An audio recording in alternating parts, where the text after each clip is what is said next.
而家講下 PLLA 同 PDLLA 嘅分別。PLLA 咧就係最左乙酸，PDLLA 咧就係右旋同左旋乙酸，純粹都係由植物嘅粟米同埋麻薯抽取嘅纖維而成。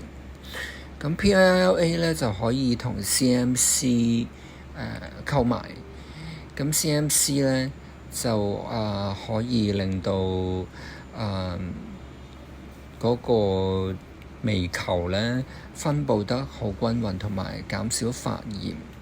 咁但係 PDLLA 咧就發炎指數就唔高，咁但係咧佢所以咧就會喺 Trophic loop 度咧就加咗個 HA 喺裏邊，透明質酸。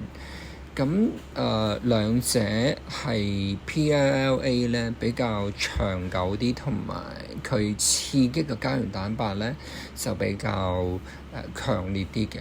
如果係凹陷老化得好緊要咧，就最好用 PLLA 啦。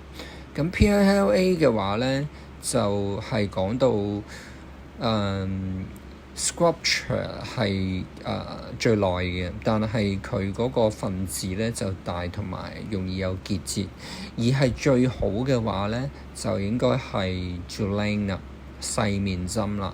咁佢所有嘅structure 咧都比較穩定同埋圓啦，同埋有個最新瑞士嘅structure 嘅技術。咁其次，因為 Jolene 太貴，所以 Astella 嘅 PLLA 咧就係比較性價比高。咁可以睇下個表，可以睇下即係大家對比下應該揀邊一隻咯。